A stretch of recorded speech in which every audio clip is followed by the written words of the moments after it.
उत्तर प्रदेश में अपने खोए हुए सियासी जनाधार को वापस लाने के मकसद से सपा प्रमुख अखिलेश यादव एक बार फिर से रथ यात्रा पर निकल चुके हैं।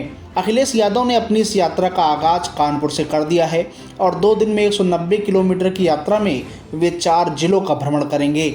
इस यात्रा के जरिए अखिलेश यादव कानपुर बुंदेलखंड का दौरा करेंगे, जो एक दौर में बसपा का गढ़ माना जाता था, लेकिन अब बीजेपी का दबदबा पूरी तरह से कायम है। ऐसे में कानपुर बुंदेलखंड इलाके में सपा के लिए बंजर पड़ी राजनीतिक जमीन को अखिलेश क्या सियासी उपजाऊ बना पाएंगे। लेकिन मिशन 2022 में जुटे अखिलेश यादव रथ पर सवार होकर कानपुर नगर, कानपुर देहात, जालौन और हमीरपुर जिले के विधानसभा क्षेत्रों में जाकर सपा के बिगड़े सियासी समीकरण को दुरुस्त करेंगे।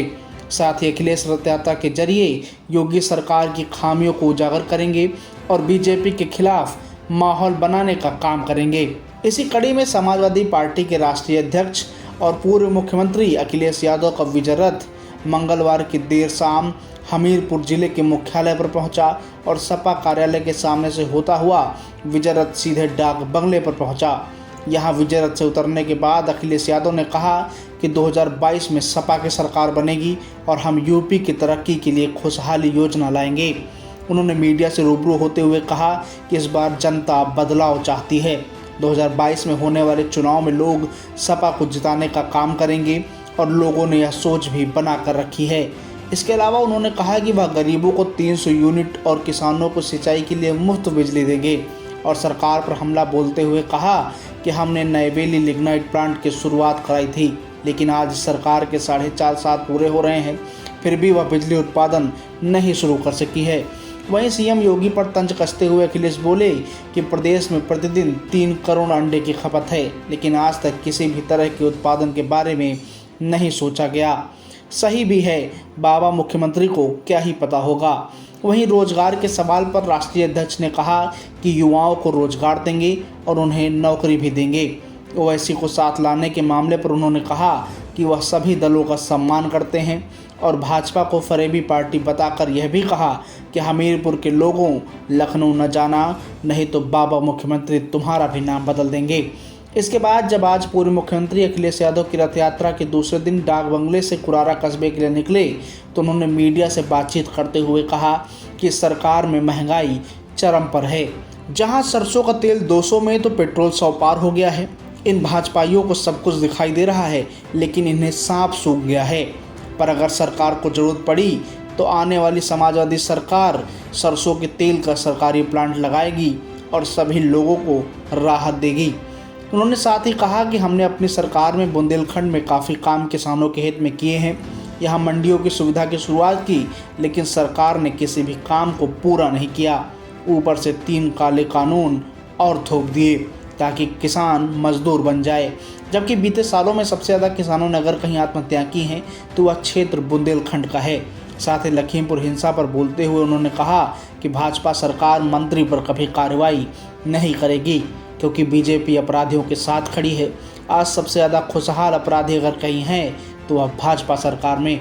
मुझे याद है महोबा में सबसे ज्यादा किसानों ने आत्महत्या की, हमीरपुर में की, बांदा में की और आसपास के लोग। इसलिए सुविधा देने का काम करेगी समाजवादी सरकार, और चाहे सिंचाई की सुविधा देनी पड़े, चाहे किसानों के लिए जो मंडियां बनाना शुरू कर दी थी, कोई जिला नहीं बचा जिसमें बड़ी मंडियां न बनाई गई हो समाजवादी सरकार में। चाहे वो जालौन हो, चाहे हमीरपुर हो, चाहे महोबा हो, चाहे ललितपुर हो, बड़ी बड़ी विशेष मंडियां बनाई गई थी, लेकिन इस सरकार ने न मंडियां शुरू कर पाए और न किसानों को वहां पहुंचाने के लिए इंतजाम किया।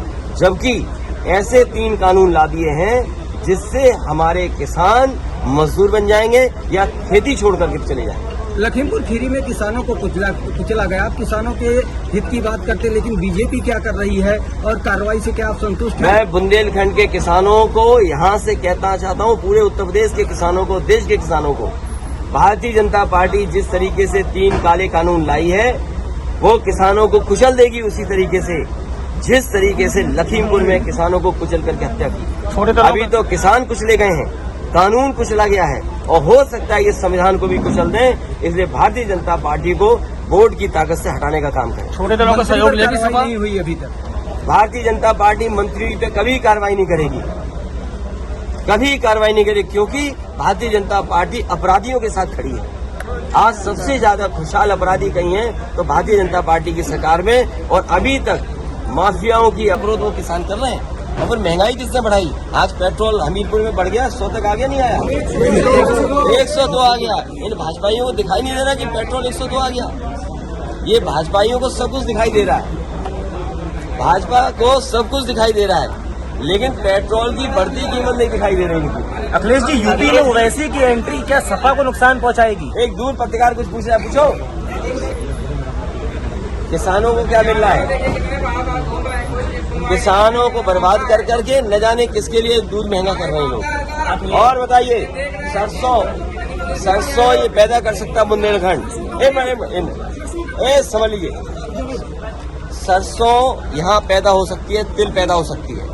हम अपने पत्रकार साथियों को कह करके जा रहे हैं, ये जितनी भी 7 मंडियां बनी थी, विशेष मंडियां, चाहे हमें तिल का और चाहे सरसों के तेल का सरकारी प्लांट लगाना पड़े लगाएंगे, ब्रांड बनानी पड़े बनाएंगे, और विदेश से जो सरसों के तेल के लिए मिलावट आ रही है वो रोक करके अपनी गरीब जनता को और शहरों को, कस्बों को शुद्ध सरसों का तेल दिलाने का काम समाजवादी लोग करेंगे। अब ये तो रहे अखिलेश के वादे और दावे, लेकिन अखिलेश यादव जिस विजय रथ यात्रा के पहले चरण में कानपुर बुंदेलखंड के इलाके में रहेंगे, वह सियासी तौर पर सपा के लिए काफ़ी अहम है।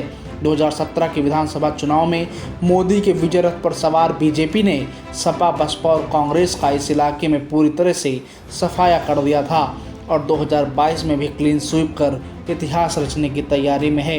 यही वजह है कि अखिलेश ने 2022 के चुनावी अभियान की यात्रा बीजेपी के मजबूत गढ़ माने जाने वाले कानपुर बुंदेलखंड इलाके से कर दी है।